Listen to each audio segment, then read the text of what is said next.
On March 14th of this year, I pulled a barometric pressure log from our automated recording system and found a complete storm entry, time-stamped 31 hours in the future. I need to be specific about that. The entry showed a rapid pressure drop beginning at 0347 UTC on March 15th. Sustained winds at 63 knots. Precipitation type coded as mixed rain, transitioning to ice pellets, transitioning to snow. Duration field, 9 hours, 14 minutes. The data was properly sequenced in the file between two legitimate hourly observations from the night before, formatted correctly, tagged with our station identifier. Every field populated. The problem was that I pulled this log at 2015 UTC on March 13th. I was on site for a routine maintenance check anemometer bearing inspection, which I do every 6 weeks because of ice buildup on the cups. I pull transmission logs at the end of every site visit as part of my standard workflow. It takes 5 minutes. I do it the same way every time. The entry described an event that hadn't happened yet. My first thought was the system clock. These stations synchronize time through GPS, but the GPS module can drift or lose lock, especially in winter when the antenna gets ice loading. So I checked. The GPS time source was locked to 7 satellites. I compared it against the server's internal clock. They agreed to within 40 milliseconds. Then I checked the backup battery clock, the one that maintains time during power interruptions. All 3 sources agreed. The timestamp on that entry was real, and it was correct, and it said March 15th. I was standing in a metal shelter on March 13th, reading data from March 15th. Now, the obvious explanation is file corruption. It happens. Not often with modern systems, but it happens. A write error duplicates a block of old data and stamps it with the wrong date. A buffer overflow displaces an entry into the wrong position. A firmware glitch echoes stored data during a reboot cycle. These are documented failure modes. They produce things that look like anomalies, but are actually just damaged copies of legitimate historical records. So I ran the comparison. Our station has been operational since 2011. I have access to the full observation archive on the local drive, every hourly observation, every special observation, every maintenance entry for 13 years.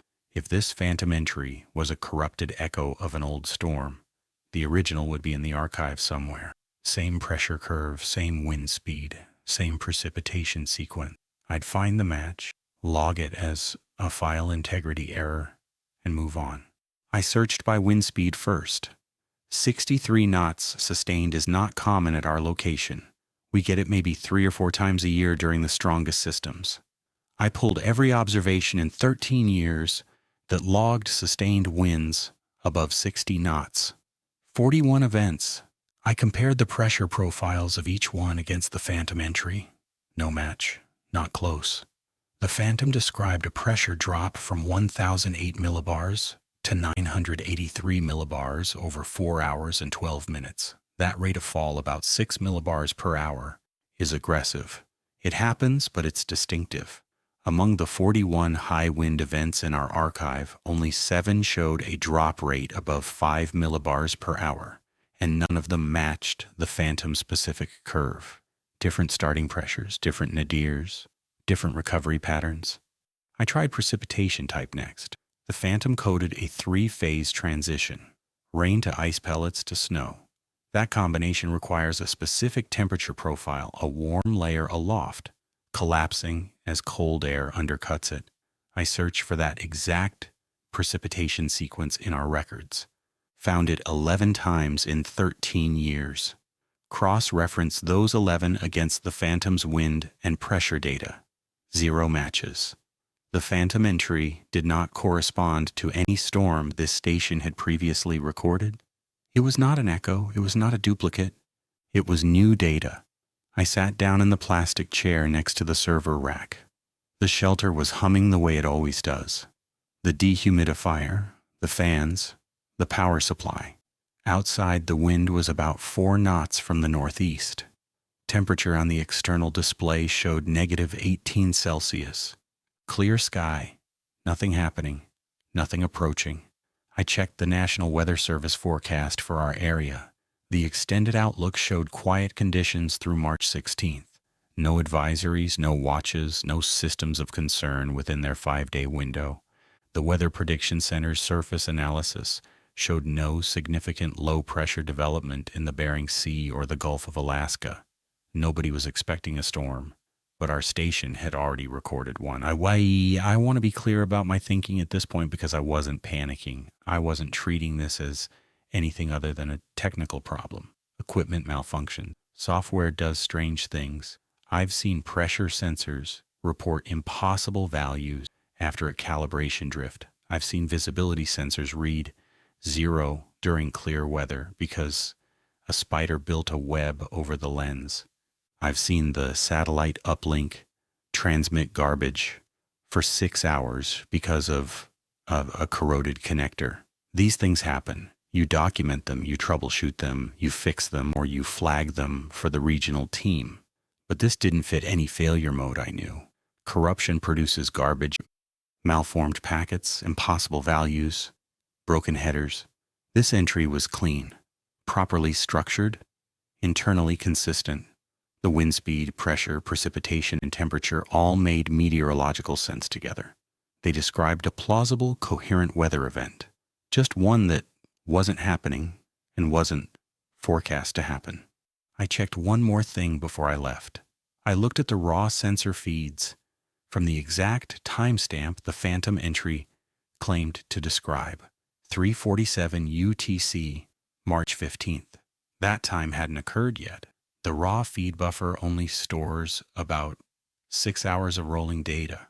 There was nothing there for that timestamp because that timestamp was still 31 hours away, but the observation file contained a complete, formatted entry for it, as if the system had already observed conditions that didn't yet exist, processed them through its normal formatting pipeline, and stored them alongside real data. I wrote a single line in the maintenance log. Anomalous entry detected in observation file. Timestamp discrepancy. Content does not match current or forecast conditions. Possible file corruption. Monitoring. Then I ran one final check because it was bothering me, and I wasn't going to be back on site for 2 days. I looked at the satellite uplink transmission record. The phantom entry had been transmitted. It went out at 0402 UTC on March 14th, 15 minutes after it appeared in the local file as part of the station's routine automated upload, transmitted to the National Data Collection Center, ingested into the operational data stream, fed into forecast models, distributed to aviation weather systems, marine advisories, regional forecast offices, a complete weather observation describing a storm that doesn't exist, sent to every downstream system that uses our data formatted identically to a real report. I checked the conditions outside one more time before I closed up the shelter. Clear, cold, calm, nothing. I drove home. 40 minutes on the gravel road, made dinner, went to bed, and for the next 31 hours I waited for March 15th to tell me whether I had a software problem or something else. The storm arrived at 03:51 UTC on March 15th. I wasn't at the station. I was at home, asleep. But when I drove out the next morning for my regular shift, I could see what had happened before I even reached the gravel pad. Fresh snow drifted against the equipment shelter's east wall. The windsock was shredded, just the metal frame and a few strips of fabric whipping around. One of the guy wires on the instrument tower had a visible bow in it from sustained loading. The precipitation gauge's heating element had run hard enough to melt a clear circle in the snow around its base. I parked, let the truck idle for a minute while I finished my coffee. I keep a thermos in the cab, same one every shift, black with 1 sugar, and then walked to the shelter. Standard post-storm inspection. Check for physical damage first, then pull the data. I opened the observation log and found the storm. Pressure drop, initiating at 03:51 UTC, starting pressure 1,009 millibars. The phantom had said 1,008, 1 millibar off. The drop rate was 5.8 millibars per hour. The Phantom had logged 6 even, close enough to be rounding. The nadir hit 984 millibars at 0740 UTC. The Phantom had said 983 at approximately the same time. 1 millibar. Sustained winds peaked at 63 knots. The Phantom had said 63. Precipitation typed as rain transitioning to ice pellets, transitioning to snow. Exactly as coded in the Phantom entry. Same sequence. Same transition. Total duration for first pressure drop to recovery above 1,000 millibars. 9 hours, 11 minutes. The Phantom had said 9 hours, 14 minutes. 3 minutes off on duration. 1 millibar off on starting pressure. 1 millibar off on nadir. Everything else exact. Wind speed, precipitation type, precipitation sequence identical. I printed the comparison. I held the Phantom entry printout next to the actual storm record and read them line by line. I did this 3 times. I kept expecting to find a meaningful divergence, a wind direction discrepancy, a temperature error, something that would tell me the Phantom was an approximation rather than a description. I didn't find one. I sat in the plastic chair for a while. The shelter fans hummed. The server rack blinked its green and amber lights. Outside, the post-storm calm was settling in, that specific quiet that comes after a big system passes when the air feels temporarily exhausted. And here's what I told myself. I told myself that coincidence exists, that the atmosphere is a physical system operating under known laws, and that similar pressure patterns produce similar storms. I told myself that somewhere in the 13-year archive, there was probably a near match I'd missed, a storm close enough to the Phantom that a software error could have produced the entry through some kind of pattern completion algorithm in the firmware. I told myself that I had not yet investigated every possible mundane explanation, that a responsible technician would keep looking for the technical cause before concluding anything else. I filed my post-storm inspection report, noted the damaged windsock, the guy wire tension issue, ordered a replacement windsock from the regional supply catalog, standard, normal, did not mention the Phantom entry. My earlier maintenance note, the one about possible file corruption, was already in the system. I left it at that.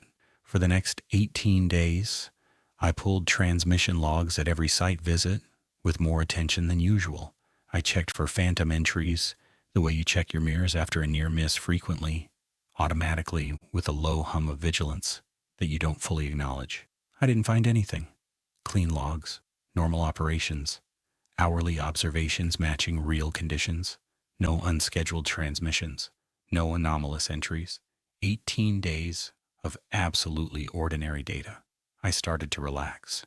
I began constructing the narrative I'd later tell myself. It was a fluke, a one-time firmware error that happened to coincide with a real storm by chance.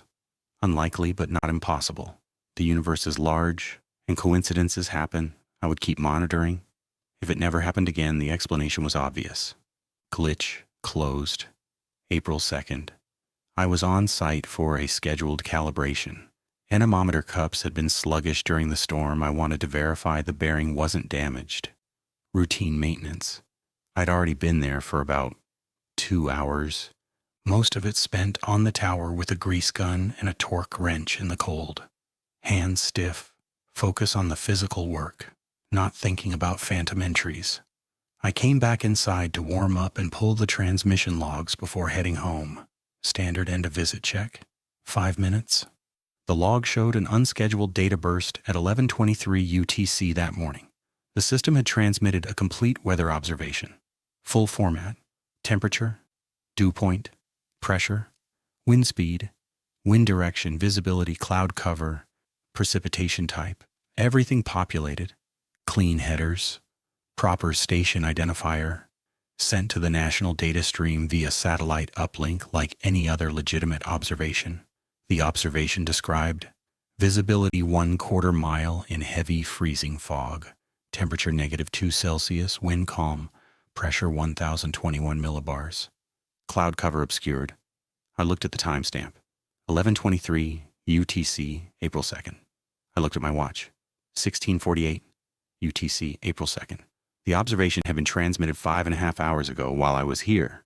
While I was up on the tower greasing the anemometer bearing, I looked at the external conditions display. Visibility, unrestricted. Temperature, -9. Wind, 12 knots, gusting 18 from the northwest. Pressure, 1,014 millibars. Scattered clouds at approximately 4,000 feet. The transmitted observation bore no resemblance to reality. I pulled the raw sensor feeds from 11:23 UTC, the exact moment of transmission. Temperature probe, -9.3. Wind sensor, 11 knots sustained from 320 degrees. Visibility sensor, 10 miles or greater. Pressure transducer, 1,014.2 millibars. The sensors had been reporting accurately at the moment the phantom was transmitted. The phantom data had not come from the sensors.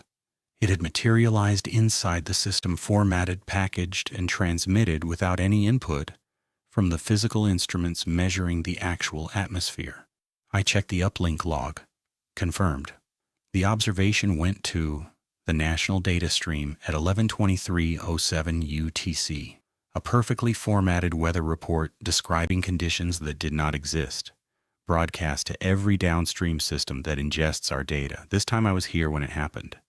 This wasn't something I discovered after the fact in a log from 3 days ago. This had occurred today while I was physically present, on equipment I had personally verified was functioning correctly less than an hour prior. The freezing fog. Visibility 1/4 mile. Temperature -2. Wind calm. I wrote it down on the back of a calibration form I had in my jacket pocket. Exact values, exact timestamp. Then I stood outside for about 10 minutes looking at the clear sky, feeling 12 knots of wind on my face and trying very hard to think of a firmware behavior that could produce meteorologically coherent phantom observations from no sensor input. I couldn't. I drove home. The road was clear and dry. Visibility was perfect. The sky was enormous and empty and cold. 2 days later, April 4th, I was at home in the village when the weather changed. I noticed it around mid-morning. The wind died. The temperature rose.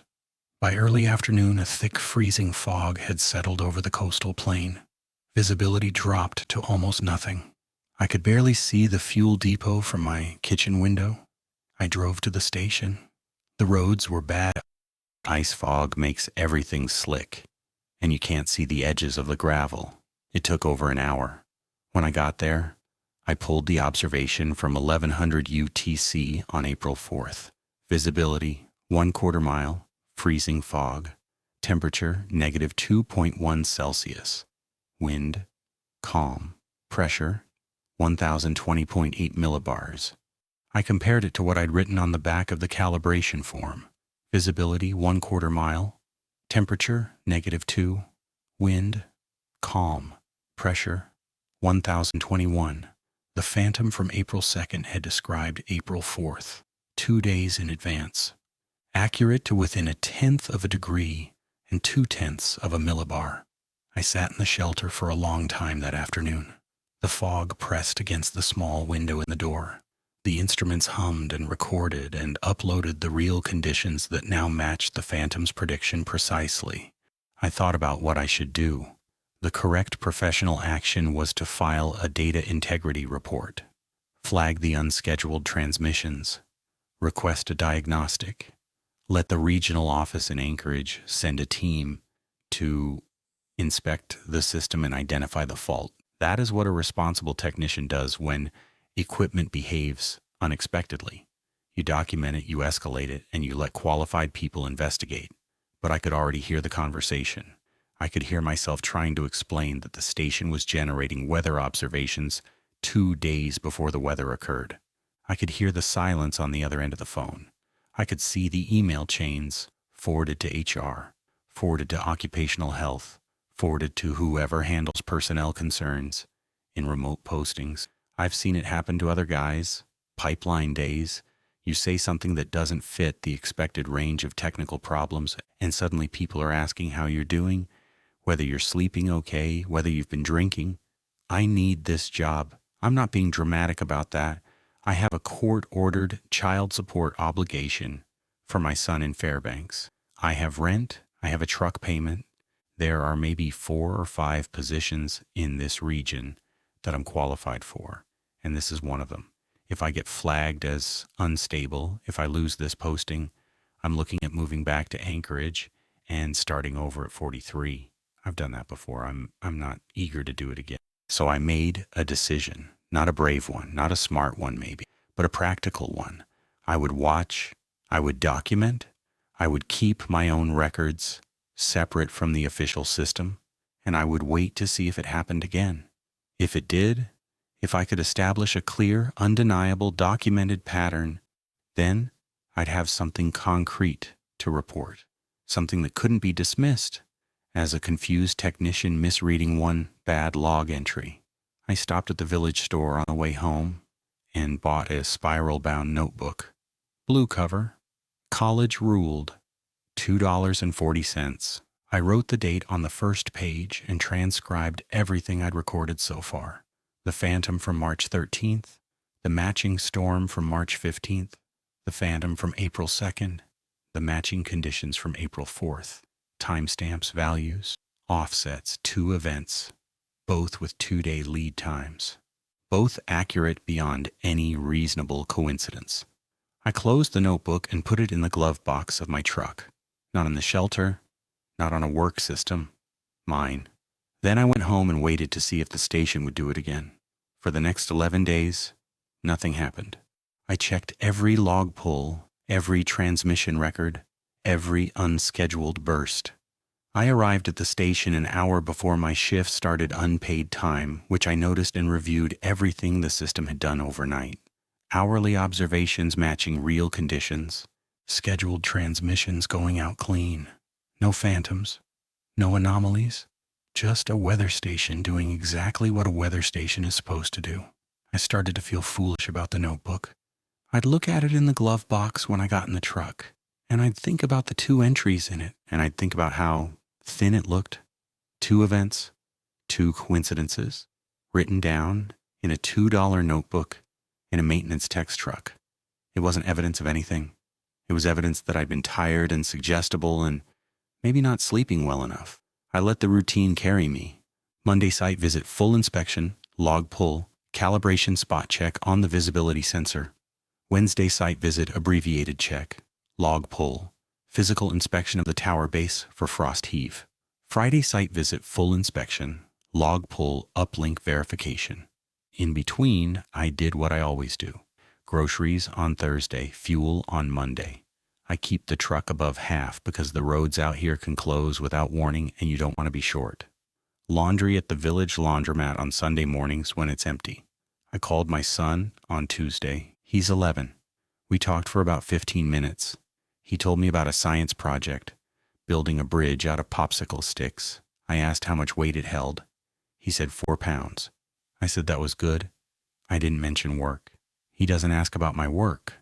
Why would he? I fix machines in the cold. There's nothing to tell an 11-year-old about that.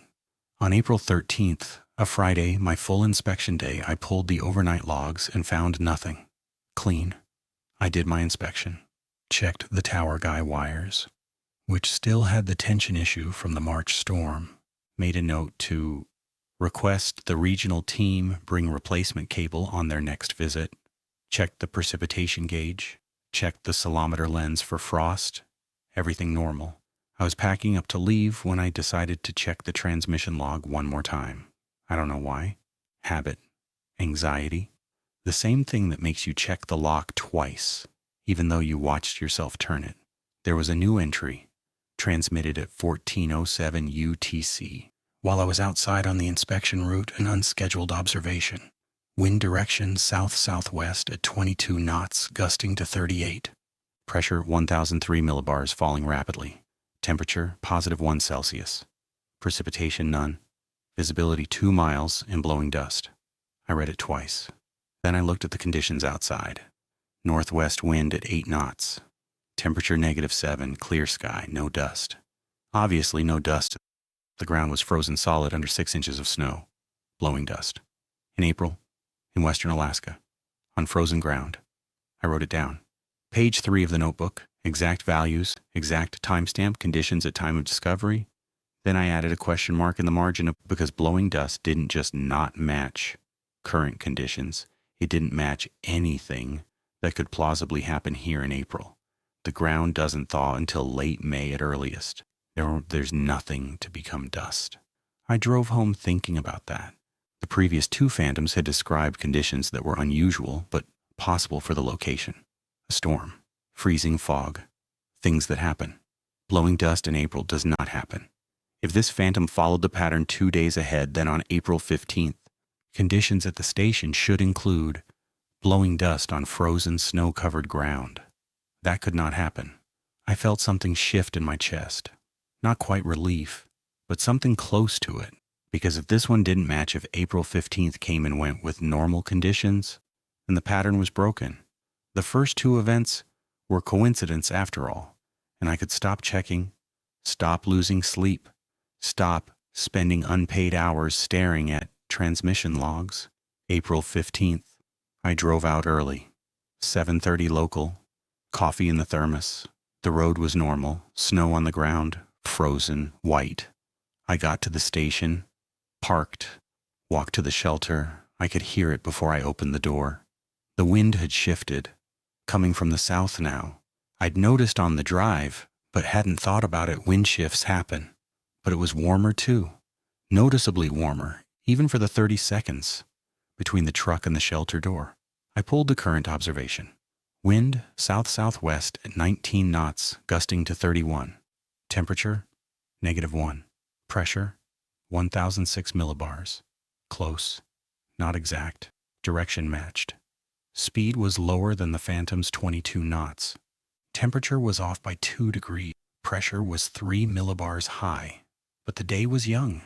The Phantom hadn't specified a time, or rather, it had been transmitted at 14:07 UTC on April 13th. If the 2-day pattern held precisely, the matching condition should appear around 14:07 UTC on April 15th. It was currently 7:45 UTC. I stayed. I don't normally stay at the station for extended periods. There's nowhere comfortable to sit except the plastic chair. No bathroom, no food unless you bring it. But I stayed. I checked the observations every 30 minutes. I watched the numbers change. By 1000 UTC, wind was at 20 knots, gusting 34. Temperature had risen to +1. Pressure was 1004. By 12:30 UTC, I looked out the shelter window and saw something that made me stand up from the chair. The snow was gone from the gravel pad, not melted gone, sublimated or blown clear. The ground surface was exposed. Dark gravel and frozen dirt drying rapidly in the wind. By 13:45 UTC, visibility had dropped. Not fog, not snow. Fine particulate in the air grit against the shelter window. The wind was 21 knots, gusting to 36. Temperature, +1. Pressure, 1003 millibars. At 14:07 UTC, the exact timestamp from the Phantom transmission, I pulled the observation. Wind, south-southwest at 22 knots, gusting 38. Temperature, +1. Pressure, 1003. Visibility 2 miles, obstruction to visibility, blowing dust. I sat down and opened the notebook to page 3 and looked at what I'd written 2 days ago and looked at the screen, and I counted the discrepancies. There were none. Not one value off. Not wind speed, not gust, not direction, not temperature, not pressure, not visibility, not obstruction type. Exact. Down to the knot, down to the millibar, down to the degree. The thing I'd told myself couldn't happen, blowing dust on frozen ground in April, had happened. The warm wind had come from nowhere. I could explain at that time of year. Stripped the snow, dried the surface, and lifted the dust at exactly the moment the Phantom had specified. I closed the notebook. I put it in my jacket pocket. I drove home. I didn't pull any additional logs. I didn't check for additional Phantoms. I drove home and I made dinner and I didn't sleep well. And in the morning I drove to the fuel depot and filled the truck. And Carl asked me if I'd felt that weird warm wind yesterday. And I said yes. And he said he'd never seen anything like it in April. And I said, yeah, me neither. And I paid for the fuel and I left. 3 days passed. I did my Monday shift. Pulled logs. Nothing. Clean. Did my Wednesday shift. Pulled logs. Clean. I was starting to compile a mental list of firmware behaviors that could theoretically explain the phantoms, not plausible ones, but possible ones. Buffer, corruption combined with coincidental weather. Satellite echo from another station with similar conditions at different coordinates. I was reaching, and I knew I was reaching, but I needed the list to exist. On April 19th, a Thursday, not my regular day, I got a call from the regional office. Routine follow-up on my damaged windsock order. Was I planning to install it myself, or did I need a tech assist? I said I'd handle it. Normal conversation, normal work. Then the admin on the phone said, hey, while I have you, we got a query from the data quality team about an observation from your station on April 2nd. Visibility report looked anomalous compared to surrounding stations. They wanted to know if you had a sensor issue that day. I felt the back of my neck go cold. Which observation? I asked. 11:23 UTC showed a quarter-mile visibility in freezing fog when every station within 200 miles was reporting clear. That was the phantom. The April 2nd phantom, the one that matched conditions on April 4th.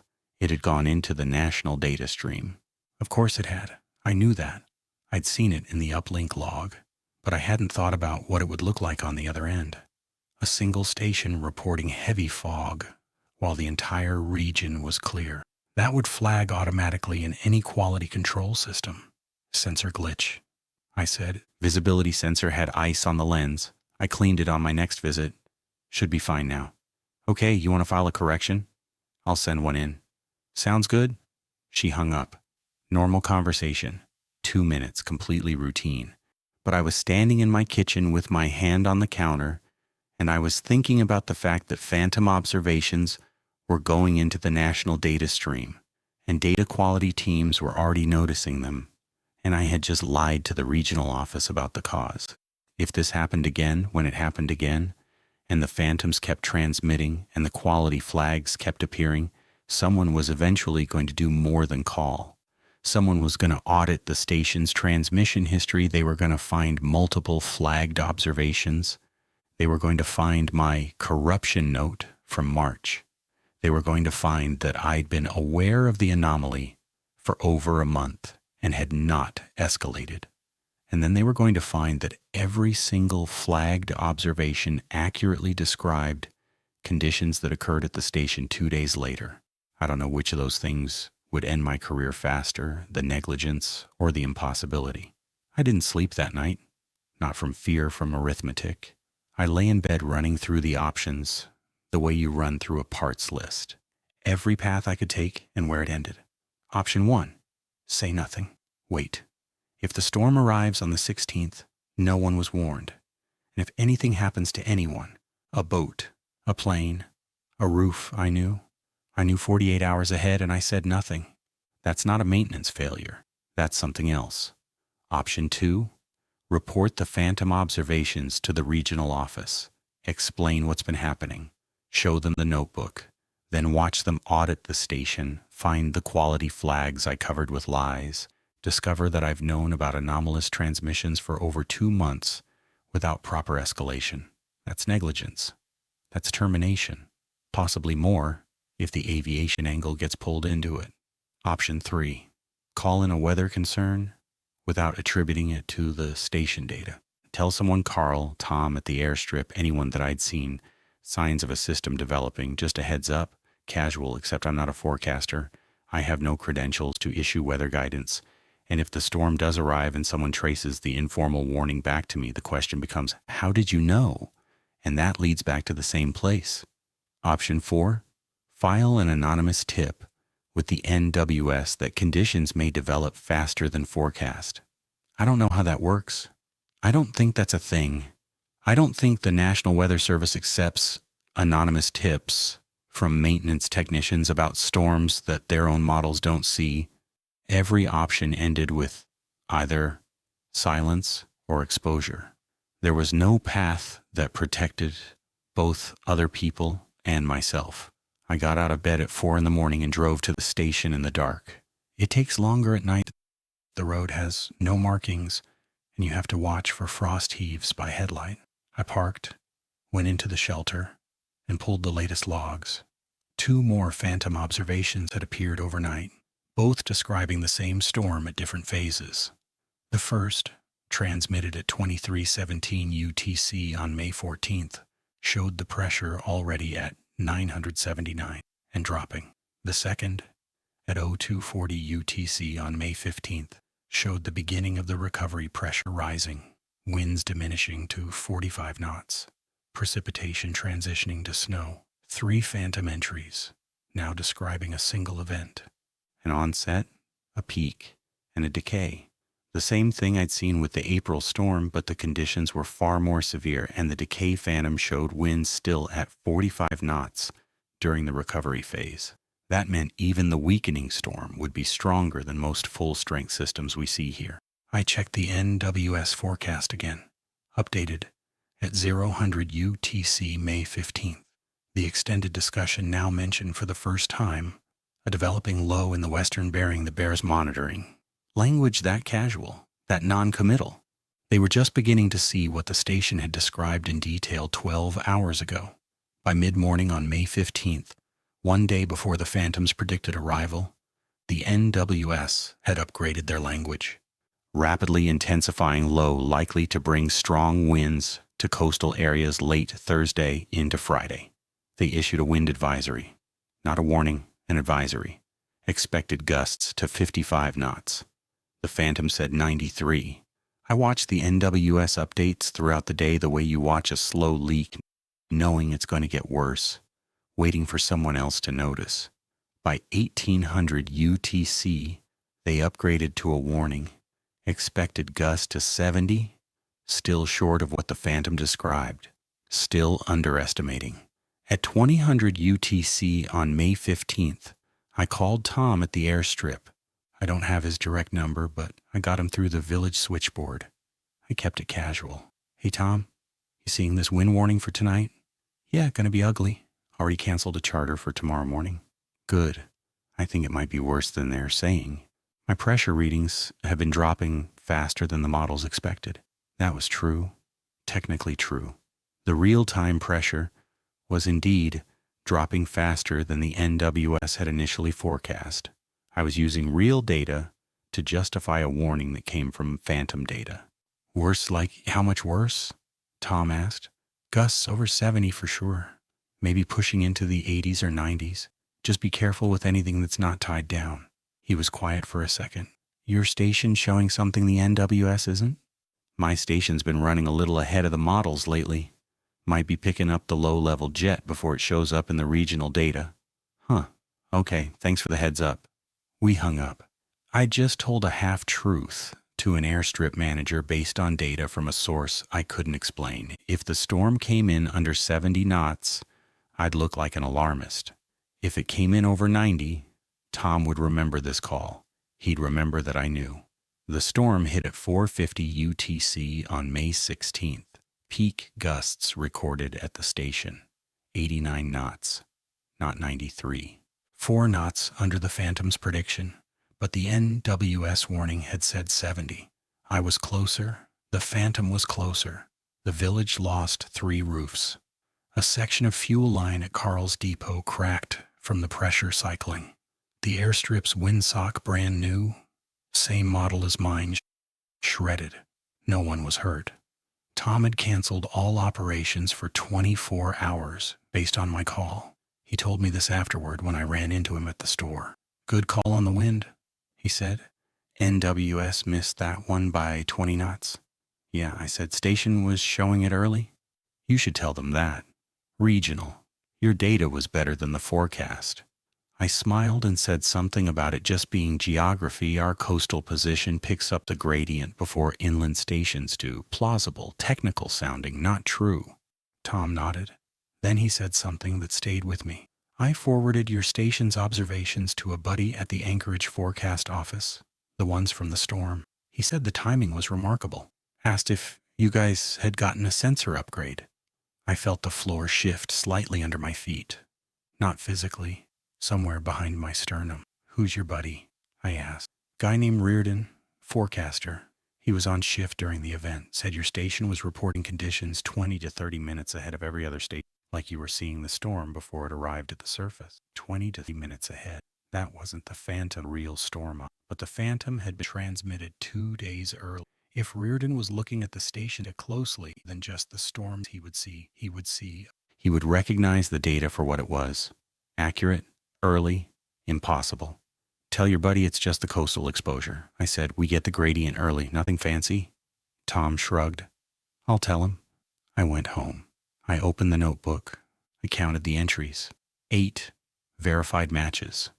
A pattern so consistent it was indistinguishable from reliability, and now a forecaster in Anchorage was looking at my station's data with professional curiosity.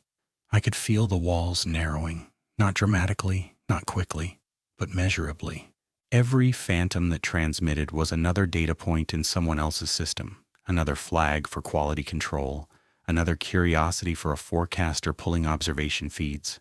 The station was broadcasting its impossibility to everyone who cared to look, and I was the name on the maintenance sheet, and my notebook full of verified predictions was sitting in the glove box of a truck I couldn't afford to lose. I thought about Reardon in Anchorage, scrolling through my station's transmission history.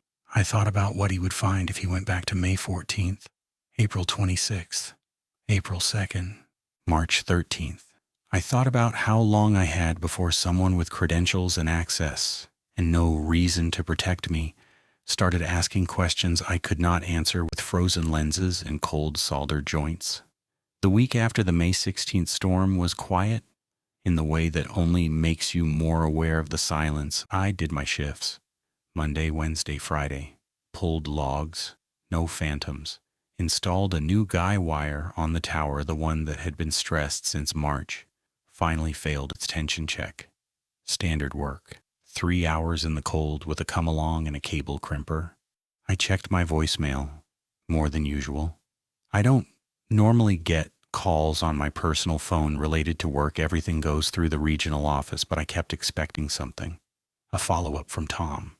A message routed through the admin. Something with Reardon's name attached. Nothing came. 5 days? 6? 7?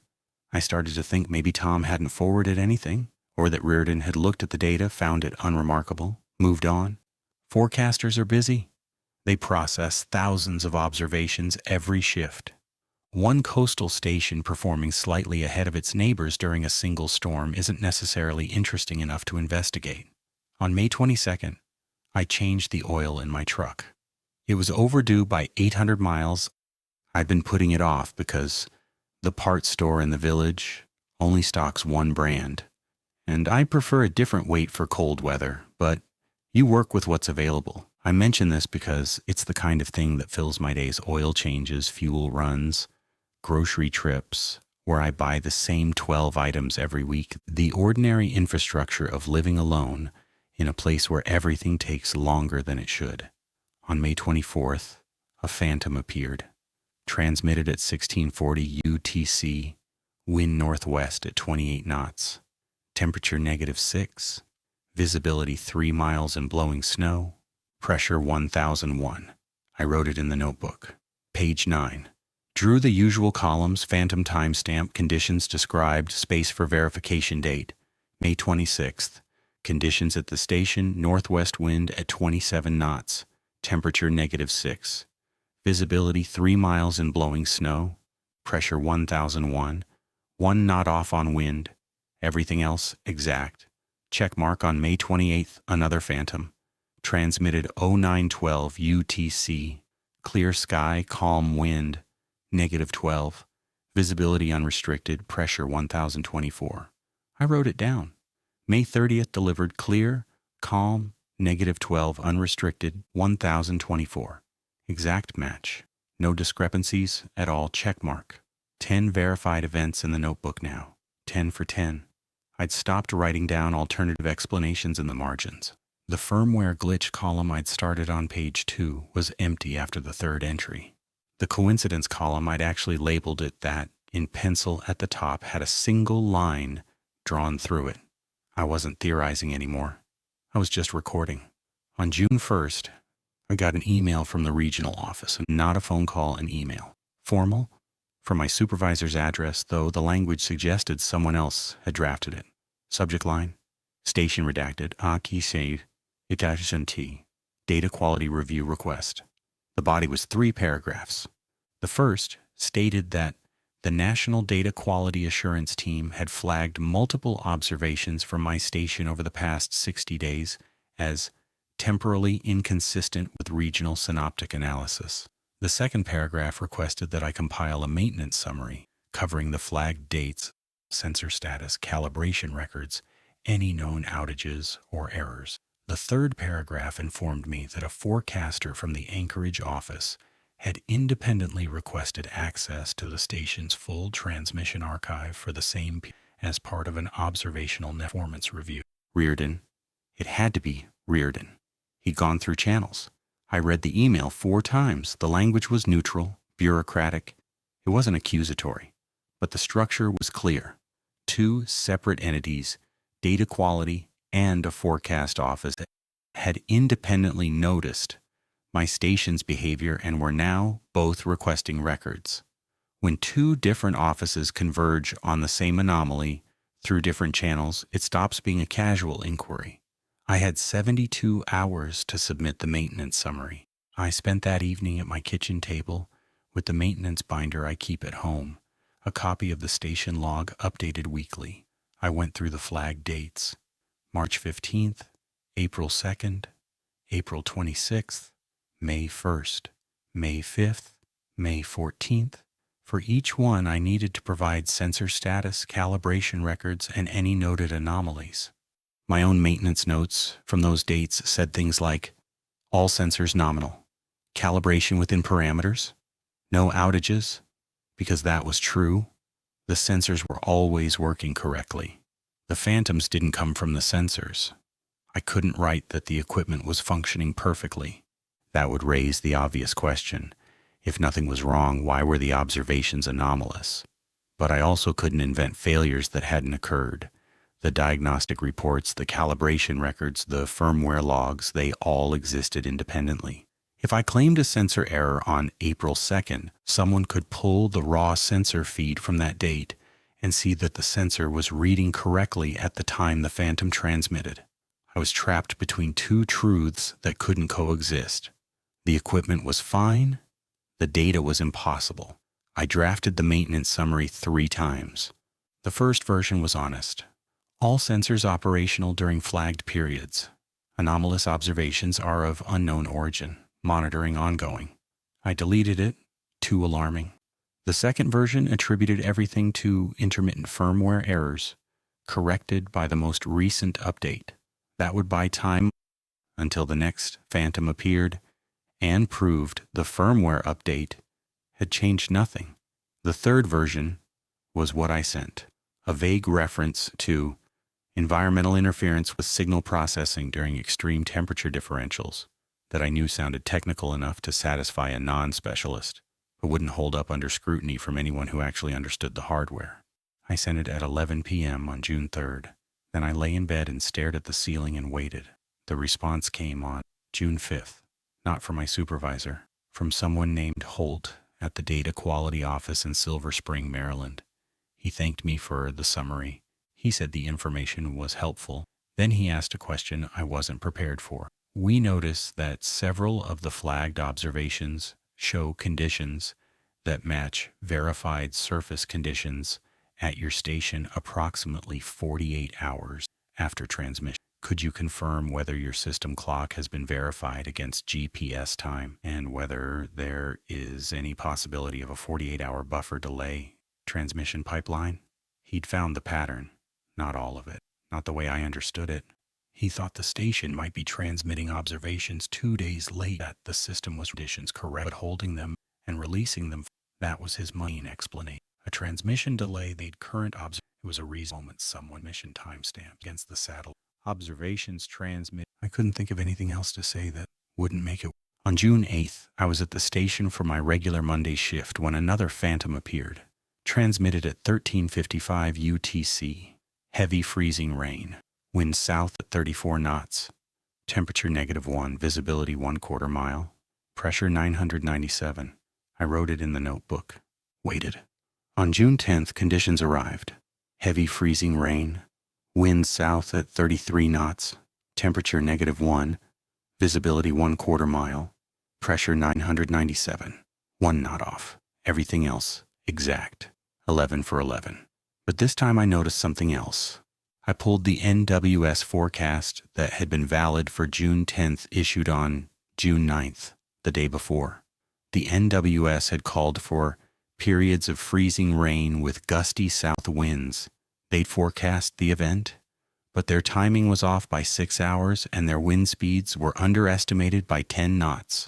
The phantom transmitted on June 8th, 2 days before the event, had been more accurate than the official forecast issued 1 day before, not just earlier. Better. I thought about Reardon scrolling through my station's data. I thought about Holt and Silver Spring checking satellite relay logs. I thought about what either of them would see if they compared the phantom transmission times to the subsequent verified conditions. With any kind of systematic attention, they would see a weather station that outperformed the National Weather Service by 48 hours, consistently, precisely, every time. June 12th. My phone rang at 7:15 in the morning. I was making coffee, not the thermos, the pot at home. The screen showed an Anchorage area code, not the regional office number I recognized. I let it ring 4 times. Then I picked up. "This is Reardon. I'm a forecaster with the Anchorage Weather Office. I got your number from Tom at the airstrip. Hope that's okay." His voice was calm, professional, curious in the way that scientists are curious, which is to say focused and patient. "Sure," I said. "What can I do for you?" "I've been looking at your station's data as part of a network review. You've got an interesting setup out there. Coastal exposure, minimal obstruction, good sighting. It's standard ASOS configuration," I said. Right. A pause. "I'm going to ask you something, and I want you to know it's not a criticism of your work. Your maintenance records look solid. But I've been comparing your transmitted observations against the verified analysis fields for the past 90 days, and there's a pattern I can't explain with sighting or instrumentation." I didn't say anything. "You've got observations in the transmission archive, 5 of them. Actually, that report conditions matching the verified surface analysis not at their transmission time, but 48 hours later. I thought it was a clock error or a pipeline issue. Holt and Silver Spring thought the same thing. But the satellite relay timestamps confirm real-time transmission, which means," he paused again, longer this time, "which means your station transmitted accurate observations of conditions that hadn't occurred yet. 5 times in 90 days. And I've run the comparison 3 ways. And the correlation is not marginal. It's exact." I listened to him breathe on the other end of the line. "I don't have an explanation for that," he said. "Do you?" I stood in my kitchen with cold coffee in my hand, and I thought about my notebook in the glove box with 11 entries and 11 check marks. I thought about the maintenance summary, full of half-truths I'd sent to Silver Spring. I thought about my son in Fairbanks and the child support payment due on the 15th and the truck payment due on the 1st. "No," I said, "I don't." "Okay." His voice shifted slightly, more deliberate. "I'd like to come out and see the station. Not an official inspection, just a visit. Professional curiosity. Would that be possible?" I could have said no. I could have said he'd need to go through the regional office. I could have cited protocol, access permissions, scheduling conflicts, any of a dozen deflections that would buy me a week or 2. Instead, I said, "When were you thinking?" "I could be there Tuesday." Tuesday was 4 days away. I thought about what might transmit between now and then, what Reardon might find in the logs that I hadn't yet seen myself, what the station might show a trained forecaster that it had only shown a maintenance technician. "Tuesday works," I said. I hung up. I opened the glove box. I looked at the notebook. 11 entries, 11 matches. And in 4 days, A man whose job was pattern recognition was going to walk into my station and look at the same data I'd been hiding for 3 months. Reardon arrived on Tuesday in a rented truck from the airport in Bethel. I'd been at the station since 7, running through the overnight logs one more time. Clean. No phantoms since June 8th. 4 days of nothing. I didn't know if that made things better or worse. He was younger than I expected. Mid-30s maybe. North Face jacket that looked recently purchased. Laptop bag over one shoulder. He shook my hand at the shelter door with the kind of professional friendliness that meant he'd already decided to be careful about this visit. I showed him the shelter. It's small, 2 people make it feel tight. Server rack on the east wall workbench. The plastic chair. Binder shelf. Dehumidifier. He scanned the equipment the way I scan a truck engine, reading condition and age. Standard ASOS configuration? He asked. Since 2011? Most sensors replaced at least once. Temperature probe is newest last year, anemometer bearing September. Visibility sensor is original but still calibrating within spec. He nodded. And the data logger? Replaced 2018. Firmware's current. Updated recently? 3 weeks ago? Regional team did it during a scheduled diagnostic. He didn't ask whether the update was related to the anomalies. The question was in the air without him saying it. I let it hang. He asked if he could connect his laptop to the data logger's local port. Standard request. Any authorized visitor with network credentials can access the observation files directly. I gave him the workbench space and made instant coffee on the hot plate. 2 mugs. He took his black. I added powdered creamer to mine because it was all I had, and I didn't want to stand there without something to do with my hands. For about 40 minutes he worked quietly, pulling files, comparing timestamps, occasionally scrolling back through long sequences of data. I did routine work, checked the tower base for frost heave damage, inspected the precipitation gauge heating element, verified the satellite dish alignment with a signal strength meter. Normal tasks. The kind of thing I'd be doing whether he was here or not. When I came back inside, he'd arranged 2 windows on his laptop screen side by side. One showed the station's local observation archive. The other showed I could see from across the shelter what looked like the National Archive feed. The same data, stored in 2 locations. Your local files and the transmitted files match perfectly, he said. Whatever's going out to the satellite is identical to what's stored here. No discrepancy in the pipeline. That's what the diagnostic team found, I said. Right, he scrolled, which means the observations are being generated locally, packaged correctly, and transmitted without alteration. The anomalous ones aren't being injected downstream, they're originating here. I didn't say anything, I drank my coffee. Can I ask you something direct? He said. Sure. Have you noticed these observations before they get flagged? In your own log reviews? I looked at his face. He wasn't accusing me of anything. He was asking whether I was a witness or a bystander, whether I'd been paying attention. I made a decision in about 3 seconds. Not a careful one. Yes, I said, I've noticed them. He waited. The unscheduled transmissions. I've seen them in my log pulls for about 3 months. I flagged the first one as possible corruption. Filed a maintenance note. Then they continued. And you noticed the timing pattern. It wasn't a question. He already knew. He'd done the comparison himself. He was asking me to confirm that I'd seen what he'd seen. I noticed that the content of the anomalous observations tends to match conditions that occur later, I said. I assumed it was coincidence at first. Then I assumed it was a firmware echo, some kind of buffer behavior that I couldn't identify. I reported it to the regional office as intermittent unscheduled transmissions. But you didn't report the timing correlation. No? Why not? I looked at the floor.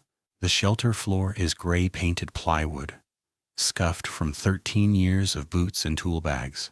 Because I don't have an explanation for it, I said. And reporting something you can't explain in this job gets you a certain kind of attention. He nodded, slowly, not judging.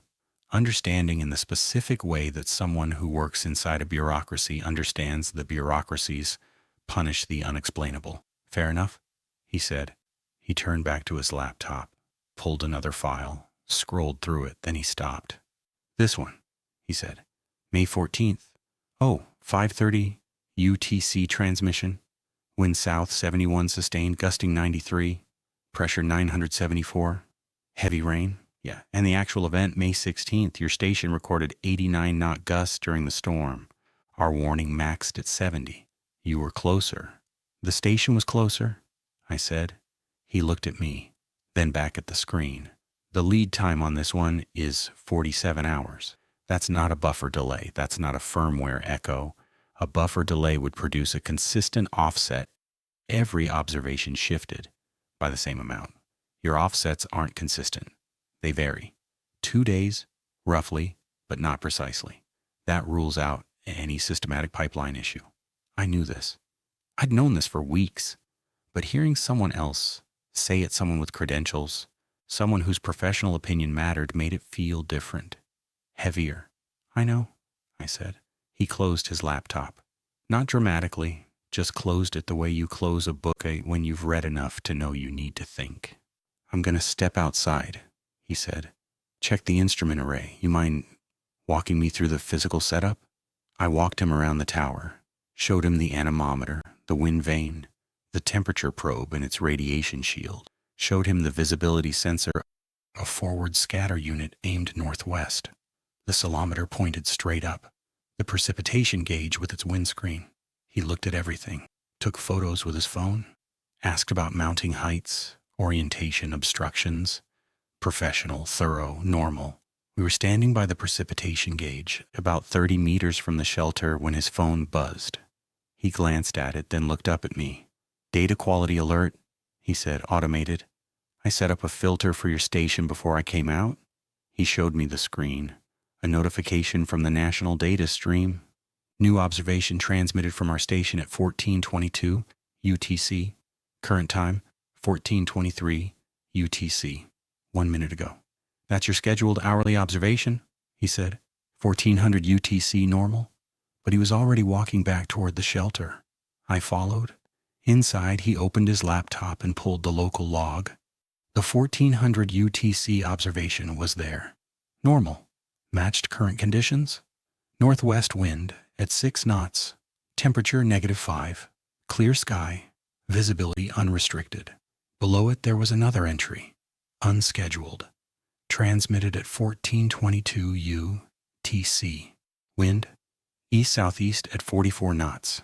Temperature +3. Pressure 991. Visibility 1/2 mile in heavy rain. Precipitation, heavy rain. Reardon stared at it, then he looked at the real-time sensor display on the server rack. Northwest wind, 6 knots. Temperature -5. Clear sky. Pressure 1019. He looked out the window. Clear, calm, cold. Bright sun on the snowfields. That just transmitted. He said yes. To the national stream? Yes. And the content doesn't match current conditions. No, it doesn't. He looked at the entry again, then at the real-time display, then at his phone, then back at the entry. East-southeast at 44 in heavy rain, he said. Pressure 991, and that's... He paused. That's a strong system. From an unusual direction. I said nothing.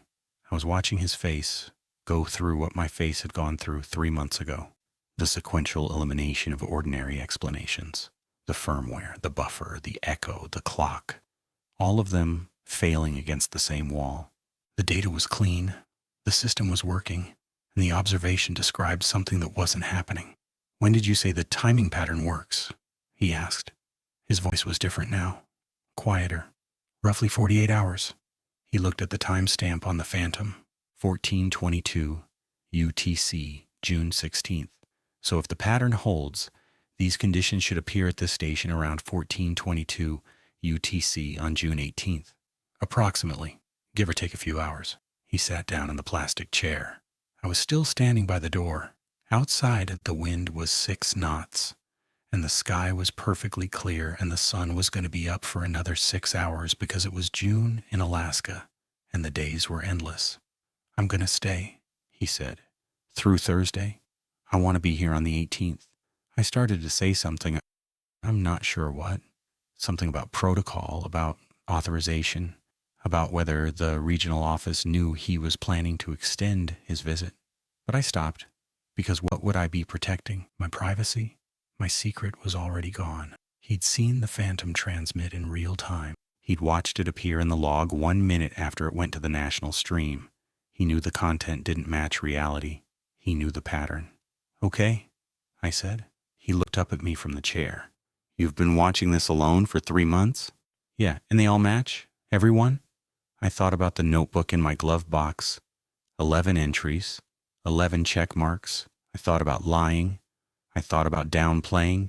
I thought about saying mostly or roughly or a few. Everyone, I said. Exactly. He nodded. He didn't say anything else for a while. He just sat there looking at the server rack with its blinking green and amber lights, and I could see him running the same arithmetic I'd been running for weeks. The math of what it means when something impossible is also consistent and precise and reproducible. The math of what you do with knowledge that shouldn't exist. After a while, he said, I'm going to call my office, tell them I need a few more days for the site review. What are you going to tell them? Instrumentation assessment, extended calibration comparison, standard language. He looked at me. I'm not going to report what I just saw, not yet. Not until I understand it better. I recognized the caution. The same caution I'd felt in March. The same decision. Don't report what you can't explain. Protect yourself first. Understand later. I'm at the Village Inn, he said. I'll be back Thursday morning, early. He packed his laptop, finished his coffee, walked to his rented truck, drove off down the gravel road. I stood in the shelter alone and looked at the phantom entry still on the screen. East-southeast at 44. Heavy rain. Pressure, 991. In 48 hours, Reardon would be standing here with me, and either the conditions would arrive proving to a credentialed NWS forecaster that this station was producing verified advance observations, or they wouldn't, and I'd look like someone who'd been chasing sensor errors for 3 months. I didn't know which outcome frightened me more, because if the phantom matched with Reardon watching, if he saw conditions manifest that the system had described 2 days earlier, he wouldn't be able to unknow it. And a forecaster who knows that a weather station can accurately describe conditions 48 hours in advance is a forecaster who has to do something with that knowledge. Report it, study it, replicate it, tell someone. And all of that attention would land on a gravel pad 40 minutes from a village of 400 people, with my name on the maintenance sheet and my notebook in the glove box and my son in Fairbanks needing $400 on the 15th of every month. I locked the shelter. I drove home. I didn't check the notebook. I already knew what it would tell me. 11 for 11. And in 48 hours, someone else would be counting. Wednesday was the longest day I can remember. Not because anything happened, because nothing did. I went to the station for my regular shift. Pulled logs. Clean. No new phantoms. Did my inspection route. Checked the satellite dish signal strength. Verified the temperature probe against a handheld reference thermometer. Normal maintenance. Normal results. Normal day. Except that the phantom from Tuesday was sitting in the log. 1422 UTC, June 16th. East-southeast at 44 knots. Heavy rain. Pressure 991. Time-stamped. Transmitted real. And the clock was counting toward June 18th. I drove home, made dinner, didn't eat much of it, checked my bank balance on my phone, a habit I have when I'm anxious, as if knowing the exact number changes anything. Rent was paid. Truck payment due in 9 days. Child support due in 3. The money was there, but tight. It was always tight. I slept poorly, woke at 4, made coffee, sat at the kitchen table with the thermos and my phone, and watched the sky through the window. Clear, cold. Stars still visible at 4 a.m. in June, barely. The sky more gray than dark. Reardon had said Thursday morning. Early. I drove to the station at 6. The road was dry, no wind. The coastal plains stretched out flat and white, on either side old snow, hard-packed, reflecting the early light. I parked and went inside and pulled the overnight logs. Nothing new.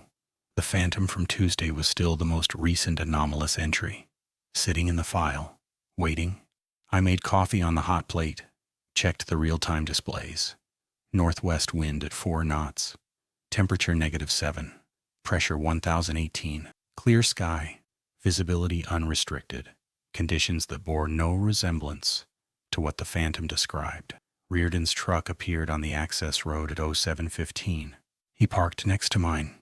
Came in with his laptop bag and his thermos, and a paper bag from what I assumed was the village store. I could see a granola bar wrapper sticking out the top. "Morning," he said. "Morning." He sat up at the workbench without asking, opened his laptop, connected to the data logger, pulled the current logs. I watched him scroll to the Phantom entry, read it, then look at the real-time display. Same comparison I've been making all morning. "Still clear," he said, "still clear." He pulled up a weather model on his laptop. I could see the familiar colored maps of the forecast guidance. He studied it for a few minutes. "There's nothing in the models," he said. "No system developing to our east or southeast. The Pacific flow is zonal, no energy source for what this entry describes." I'd checked the same thing yesterday. The NWS extended forecast showed quiet conditions through the weekend. No advisories expected, no watches, nothing approaching from any direction that would produce east-southeast winds at 44 knots with heavy rain and a pressure of 991. "I know," I said, "which means either the pattern breaks today or something develops in the next." He checked the timestamp. 7 hours that isn't in any current model guidance. "That's about the size of it." He leaned back in the workbench chair. "My chair?" "Technically, but..." I didn't say anything and crossed his arms. "You said these always match. Every one. 11 events. All confirmed within 2 days of the Phantom timestamp. Accuracy ranges from exact to within a few knots or millibars. And you don't have a theory?" "No. Not even a bad one?" I poured myself more coffee. Thought about it. I've had a lot of bad ones. Firmware echo, buffer delay, pattern matching algorithm buried in the code. Coincidence. None of them hold up past the second or third event. He nodded. "I ran a statistical analysis before I came out. Probability of 11 consecutive 48-hour forecasts verifying at this accuracy from random noise is approximately 1 in 10 to the 14th power. That's not coincidence. That's not anything." I didn't know what to say to that, so I said nothing. We waited. The morning passed slowly. Reardon worked on his laptop writing notes, checking models, occasionally pulling a fresh observation from the data logger to compare against real-time conditions. I did maintenance work, tightened a loose bracket on the visibility sensor mount, cleaned the ceilometer lens with the compressed air canister, swept the shelter floor. The kind of tasks you find when you need something to do with your hands. At 1000 UTC, conditions unchanged. Clear, light winds, cold. At 1100 UTC, Reardon looked up from his laptop. Pressures dropped a millibar in the last hour. I checked the display. 1017. He was right. It had been 1018 when I arrived. 1 millibar isn't significant, I said. "No, but the trend matters." At 1200 UTC, pressure was 1015, 2 millibars in 1 hour. Still not alarming on its own. Pressure fluctuates, but the rate was increasing. Reardon pulled up the regional pressure analysis on his laptop. "Surrounding stations aren't showing this," he said. "Bethel is steady at 1019. Emmenac is 1020. We're the only one dropping." I looked at the wind display. Still northwest at 5 knots. No shift. No sign of what the Phantom had described. At 12:30, I stepped outside to visually check the instruments. The sky was still clear overhead, but to the southeast, low on the horizon, I noticed a smear of gray that hadn't been there an hour ago. Not clouds exactly, more like a thickening of the air, a loss of definition, where the coastal hills usually showed their outline. I went back inside. "Something building to the southeast," I said. Reardon looked at his models again, refreshed the guidance. Still nothing in the forecast. Nothing. At 1300 UTC, pressure was 1011, 4 millibars in 1 hour. The wind had shifted, no longer northwest. Now out of the north-northeast at 8 knots. Not east-southeast yet, but rotating. Reardon was watching the data logger refresh every 60 seconds. He wasn't typing anymore. He was just watching. "It's moving fast," he said. "If this reaches 991 by 1422, that's a 27 millibar drop in 7 hours. He stopped. "That's explosive cyclogenesis. That's a bomb cyclone developing directly over us with no precursor in any model or satellite imagery." I looked out the window. The gray smear to the southeast was darker now, closer. The wind was picking up. I could hear it against the shelter walls. The windsock was stiffening, pointing in a direction it didn't usually point. At 1330, pressure was 1007. Wind had shifted to east-northeast at 14 knots. Temperature had risen from -7 to -3. The air was warming. Moisture was arriving from somewhere. Reardon stood up, walked to the window, looked out. "There's no satellite signature for this," he said. "I checked 20 minutes ago. No cloud development visible on IR or visible imagery. This system doesn't exist on any remote sensing platform, but it's here." At 1345, the first rain hit the shelter. Not gradually, it started mid-sentence. One moment dry, the next, the window was streaked. The wind swung east and accelerated. 16 knots, 2025. At 1400 UTC. 22 minutes before the Phantom's timestamp, I pulled the hourly observation. Wind east-southeast at 31 knots, gusting 42. Temperature +1. Pressure 998. Visibility 2 miles in rain. Already close.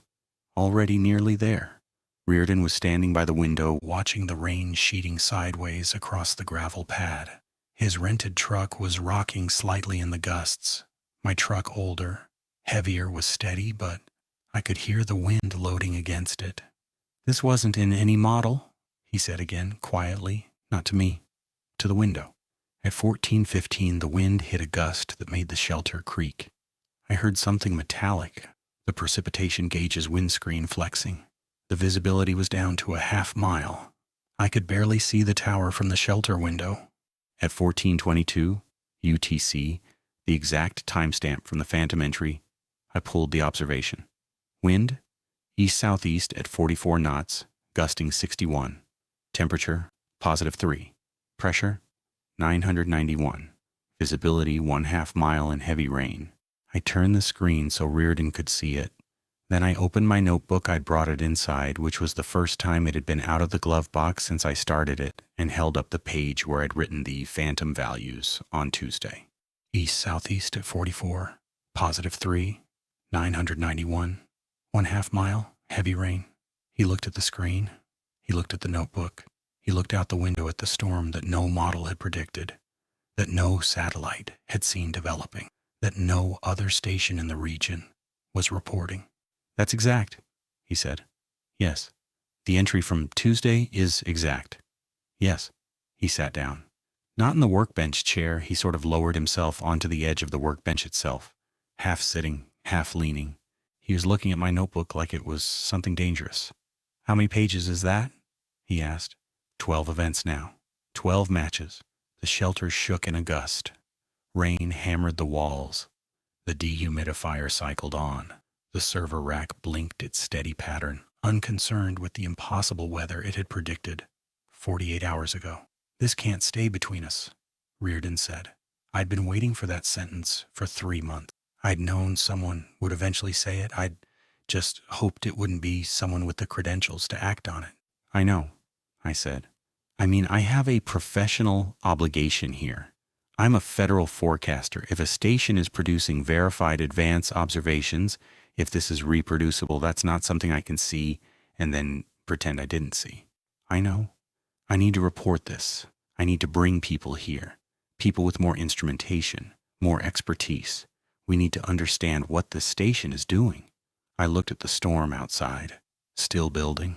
The wind hadn't peaked yet. The Phantom hadn't described the peak, only the 1422 snapshot. I didn't know what the next hour would bring. I didn't know what any of this would bring. "If you report this," I said, "what happens to me?" He looked at me. "What do you mean?" "I've known about this for 3 months. I filed false maintenance reports to cover the quality flags. I lied to the regional office about sensor errors that didn't exist. If this becomes an official inquiry, all of that comes out. He was quiet for a moment. The wind roared. The shelter walls flexed. I'll frame it as my discovery, he said, my analysis. I noticed the pattern during the network review. You cooperated with my site visit. That's true. That's defensible. And the maintenance reports? I didn't see those. It was a kindness, a deliberate one. I recognized it because it was the same kind of lie I'd been telling, the kind that protects someone inside a system that doesn't accommodate the impossible. Thank you, I said. He nodded. Then he pulled out his phone and started typing. I'm going to email my supervisor. Just a preliminary requesting extended site access for data verification. I won't say what I've seen yet. I need to think about how to say it. I watched him type, watched him pause, delete a line, retype it. The same behavior I'd gone through with every maintenance report for months. Choosing words that sound technical enough to justify action without sounding insane. Reardon, I said. He looked up. Before you send that, check the log. He set down the phone, opened the data logger interface, scrolled to the most recent entries. Below the 1422 observation, the one matching the phantom, the one describing the storm currently howling outside, there was a new entry, unscheduled, transmitted at 1431 UTC 9 minutes ago. Wind, north-northwest at 12 knots. Temperature, -8. Pressure, 1022. Visibility, unrestricted. Sky, clear. Current conditions outside, 44-knot winds, heavy rain, visibility near zero. The phantom described something calm and clear and cold. 48 hours from now. Reardon read it, read it again. Looked at the storm outside. Looked back at the screen. It's already made the next one, he said. Yes. While we're sitting here, while the current prediction is still verifying, it's already predicting the next event. Yes. He picked up his phone, looked at the draft email, looked at the screen, put the phone down. I need to think about this, he said. I need to think very carefully about what I put in writing. The storm raged outside. The station recorded everything, and somewhere in its system, in whatever process generated these entries, the next 48 hours were already written. The storm on June 18th lasted about 5 hours. By 1900 UTC, the wind had dropped below 20 knots, and the rain had thinned to drizzle. By 2000, the sky was breaking. Pressure was already climbing back. The station recorded the decay the way it records everything, faithfully, automatically, without commentary. Reardon left around 2100. He didn't say much before he went. He copied several files to his laptop. He wrote something in a small black notebook of his own. I noticed that. The notebook, and I thought about what it meant that now there were two of us keeping private records. He said he'd be in touch. He said he needed time to think about how to handle this. He said he wouldn't file anything without telling me first. I believed him. I still believe him. But I also know that a federal forecaster who has witnessed a verified 48-hour advance observation is not someone who can sit on that knowledge indefinitely. There's a professional gravity to it, the same gravity that kept pulling me back to the logs every morning, and the same force that made the quiet days feel like pressure building rather than relief. He drove back to the village. I stayed at the station for another hour, cleaned up the coffee mugs, checked for physical damage from the storm. Nothing significant, just some gravel displacement and water pooling near the shelter foundation. The windsock was intact this time. Small victory. Before I left, I looked at the new phantom, the one that had appeared at 1431 UTC while the storm was still raging. North-northwest at 12 knots. -8. 1022. Clear. Calm conditions. 2 days out. I closed the notebook, put it in my jacket, drove home. June 20th, 2 days after the storm. I drove to the station for my regular Friday shift. The road was washed in places. The heavy rain had cut channels across the gravel where the drainage culverts were undersized. I made a mental note to mention it to Carl. I parked, walked to the shelter, opened the door. Outside, north-northwest wind at 11 knots. Temperature -8. Pressure 1022. Clear sky. Visibility unrestricted. The phantom from June 16th, the one that appeared mid-storm, the one Reardon saw had said 12 knots, -8, 1022, clear. 1 knot off on wind, everything else exact. 13 for 13, I wrote it in the notebook, drew the check mark, sat in the chair for about 5 minutes, then I got up and did my inspection and drove home. Reardon called on June 23rd, Monday evening. I was heating soup on the stove, canned chicken noodle, the kind that's more salt than chicken. I've been thinking about this all week, he said. I haven't slept well. Welcome to it, I said. He paused. Then, I talked to a colleague, didn't give specifics, just asked hypothetically if a station were producing observations that consistently verified ahead of real-time conditions, what would the reporting pathway look like? And the answer is, there isn't one. There's no protocol for this. There's a pathway for equipment malfunction. There's a pathway for data contamination. There's a pathway for deliberate falsification, but there's no form you fill out that says station appears to generate accurate future observations. It doesn't exist in the system. I stirred the soup. So what does that mean? It means that anything I report will be interpreted through one of those existing categories: malfunction, contamination, or fraud. The first two lead to your station being taken offline for extensive testing. The third one leads to you. I know. I'm not going to report it yet, he said. I'm going to monitor. I set up a filter on the data stream. Any unscheduled transmission from your station gets flagged directly to me before it hits the quality control pipeline. If I can intercept the phantoms before they generate flags, I can buy us time. I wasn't sure how I felt about us, but I also wasn't in a position to refuse help from the only other person on Earth who'd seen what I'd seen. Okay, I said, but I need you to do something, he said. What? Stop pulling the phantom logs in real time. When you're on site, don't check for unscheduled transmissions during your shift. Do your maintenance. Check your sensor feeds. Verify hardware. But don't open the observation file until you're ready to leave. And when you do open it, just note whether anything unscheduled appeared. Don't read the content. Don't look at what it predicts. Why? He was quiet for a few seconds. Because I've been thinking about the timeline, the offsets. You said they were roughly 48 hours when this started. Have they changed? I thought about it. The first event in March, 31 hours. April, around 48. May and June, mostly 48, but with some variation. The storm phantom on May 14th had verified at 47 hours. The June 16th phantom verified at almost exactly 48. They've been consistent, I said, around 2 days. Consistent since when? Since April? The first one in March was shorter, about 31 hours. And you were checking every day, actively pulling logs, comparing conditions, verifying matches. Yes. Did you check every day in March, before you knew the pattern? I thought back. March 13th, I'd found the phantom. March 14th, I'd been off schedule, waiting. March 15th, the storm hit. I hadn't been monitoring continuously. I'd found it, dismissed it, and then the storm arrived. No, I said. In March, I wasn't checking regularly. I found the first phantom by accident, then I started watching, and the offset stabilized at 48 hours once you started watching regularly. I didn't say anything. I didn't like where this was going, not because it was supernatural, because it suggested something about my involvement that I hadn't considered. I'm not saying there's a causal relationship, Reardon said. I'm not saying your observation is affecting the phenomenon. I'm saying I don't know whether it is or it isn't. And until I know, I'd rather you weren't reading the predictions before they verify. You want me to stop checking. I want you to maintain the station. Do your job. Keep the hardware running, but stop reading the phantom content.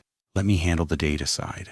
I'll monitor the transmission flags from Anchorage. If something significant appears, I'll call you. I thought about it for 3 days. It went against every instinct I'd developed over the past 3 months. The morning log pulls, the notebook, the careful columns of verification, but Reardon wasn't wrong. I didn't know what my attention was doing. I didn't know whether it mattered. And I was tired. 3 months of sleeping poorly and checking compulsively and lying to the regional office and carrying a secret that grew heavier with every check mark in a $2 notebook. On June 26th, I went to the station for my regular shift. I did my inspection, checked the hardware, verified the uplink signal strength, cleaned the precipitation gauge, tightened a bracket. I did not pull the observation log. I did not check for phantom entries. I finished my work, locked the shelter, and drove home. It felt wrong, like leaving the house without checking the stove, a physical itch in the back of my hands. But I did it, and I did it again on the 28th and again on the 30th. 3 shifts without checking, 3 drives home with the notebook staying in the glove box, unopened. Reardon called on July 1st. Brief.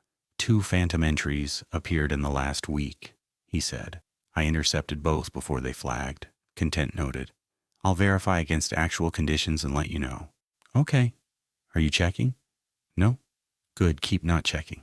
I kept not checking. Through July, through the first week of August, Reardon called every week or so, brief updates. Phantoms were still appearing. He was verifying them against actual conditions from his office in Anchorage using the National Observation Archive. He didn't tell me the content. He didn't tell me the match rate. He just said still active, and I said okay, and we hung up. My life returned to something like normal. Station maintenance, grocery runs, fuel purchases. Truck needed new brake pads. In July, I did them myself in Carl's shop because the nearest mechanic is 90 miles away. Called my son on Tuesdays. He'd finished the school year, was going to camp in August. I sent the child support on time, paid rent on time, kept the notebook in the glove box but stopped opening it. In mid-August, Reardon called with a different tone. I need to tell you something, he said. Okay. The phantoms are still verifying everyone. I've confirmed 8 more since you stopped checking. 21 total now between your records and mine. Okay? The offset hasn't changed. Still 48 hours. Consistent whether you're checking or not. I sat with that for a moment. Whatever I'd feared about my own involvement, that my attention was somehow feeding the system, accelerating it, enabling it, that wasn't supported. The station was doing this regardless of whether anyone read the entries in advance. It was doing this on its own. So it doesn't matter if I check? I said. It doesn't seem to, but I'd still rather you didn't. Why? He was quiet for a long time. Then, because I don't know what changes if you start reading them again. And I don't know what this is. And the one thing I can control in this situation is how many people are actively interacting with the data before it verifies. Right now, that's just me. I'd like to keep it that way until I understand more. I wanted to argue. I wanted to say that it was my station, my data, my responsibility. But he was the one with credentials. He was the one intercepting the quality flags. He was the one keeping my name out of reports. And he'd said something honest. He didn't understand. Neither did I. Okay, I said, I'll keep not checking. That was 6 weeks ago. I still work the station. Monday, Wednesday, Friday. I do my inspections. I verify hardware. I maintain the instruments. I keep the shelter clean, the sensors calibrated, and the uplink running.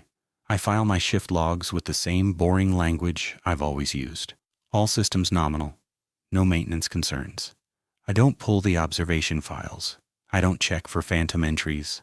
I don't open the notebook. Reardon handles the data side from Anchorage. He calls every 10 days or so. Says the phantoms continue. Says they continue verifying. Says the offset is stable. Says he's still thinking about what to do. I don't know what he'll decide. I don't know how long he can intercept the quality flags before someone notices the pattern of interception. I don't know what happens when another forecaster or another data analyst or another technician looks at the right sequence of observations at the right time and sees what Reardon and I have seen. I don't know what the station is doing. I don't know why. I don't know how. I don't know whether it started in 2011 when the instruments were installed or whether it was happening before that and the instruments just gave it a voice. I don't know whether it happens at other stations. Reardon mentioned once that he'd looked and hadn't found the pattern elsewhere, but he also said he hadn't looked everywhere. What I know is this. Somewhere in the data logger, in that metal shelter on the coastal plain, there is an observation file that contains the next 48 hours, right now.